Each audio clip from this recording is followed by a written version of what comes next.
ఈ అవకాశం ఇచ్చినందుకు అధ్యక్ష ధన్యవాదాలు. ముఖ్యంగా ఈరోజు గౌరవనీయురాలు శ్రీమతి సోనియా గాంధీ గారికి పుట్టినరోజు శుభాకాంక్షలు. మరియు భారతీయ జనతా పార్టీ నుంచి కూడా సోనియా గాంధీ గారికి జన్మదిన శుభాకాంక్షలు అధ్యక్ష. ఇంకా తెలంగాణ తల్లి 2014 జూన్ 2 నాడు మిగులు బడ్జెట్లు ఉన్న రాష్ట్రం ఉన్నప్పుడు ఆ విగ్రహం ఉండేది. ఇప్పుడు అప్పుల పాలైన తెలంగాణ లాగా ఈ విగ్రహం ఉందని ప్రజలు అంటున్నారు అధ్యక్ష.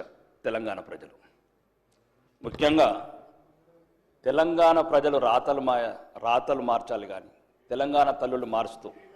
ఒక్క నిమిషం ఆగండి, మాట్లాడేటప్పుడు ఆగండి. నేను మాట్లాడతాను, కేకలు పెడతాను. నేను ఒకటి అధ్యక్ష, మరి ముఖ్యంగా ఈరోజు మళ్ళీ వచ్చే ప్రభుత్వం మళ్ళీ మార్చాలి అంటే ఇవి రాను తెలంగాణ ప్రజల మీద గుదిబండ పడుతుంది అధ్యక్ష. నిన్నొక్కరు, ఈరోజొక్కరు, రేపొక్కరు. పార్టీ తెలంగాణ ప్రజలంతా ఈరోజు అందులో ఒకటే ఒక లోపం ఉంది. ఓకే, అది మీరు సరిదిద్దుకోండి, లేకపోతే లేదు. ఈ ఒకటి మంత్రి గారు, మీరు గౌరవనీయ మంత్రులు, అదొక్కటే మీరు చేసిన పని. ఆ హస్తం పెట్టుట్లా తెలంగాణ ప్రజలంతా కాంగ్రెస్ తల్లి అంటున్నారు అధ్యక్ష. బహిరంగంగా చెప్తున్న వాళ్ళు చెప్తలేరు. నేను ఏం చెప్తున్నాను అధ్యక్ష, అదొక్కటి లేకుండా బతుకమ్మ లాంటి మన బతుకమ్మ తల్లిని పెడితే బాగుండేది. ఆ చేతి అధ్యక్ష, నేను మాట్లాడి అందమంతం సమానం. ఒకటి ఓకే, వాళ్ళ విషయం అధ్యక్ష. రెండో, ఇక ఇప్పుడు ఈ కార్డు, ఒక్క నిమిషం, ఈ కార్డు శాసనసభనిచ్చిందా లేదా సార్ అధ్యక్ష? నాకు నేను శాసనసభ్యున్నా కానా?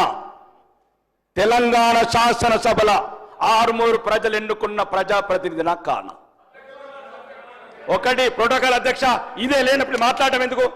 శాసనసభ్యులమే కానప్పుడు మాట్లాడటం ఎందుకు? గౌరవనీయులు, మీరందరంటే గౌరవం, మీరంటారంటే అభిమానం, కానీ మీరు కూడా అభిమానం చూపించాలి కదా అధ్యక్ష. ఇప్పుడు మీరంటే గౌరవం అధ్యక్ష, మంత్రులంటే అభిమానం, మంత్రులంటే గౌరవం, సాటి శాసనసభ్యులంటే గౌరవం. కానీ వాళ్ళు మమ్మల్ని గౌరవించకపోతే మేమెట్లా గౌరవించాలి అధ్యక్ష? నేనేమంటున్నాను అధ్యక్ష, ఈ దక్షిణ తెలంగాణ నిధులు దోసుకోబోతున్నారు. అభివృద్ధి లేదు, అధికారం లేదు, అవమానం. ఇంకెందుకు అధ్యక్ష మేము ఇక్కడ ఉండడం?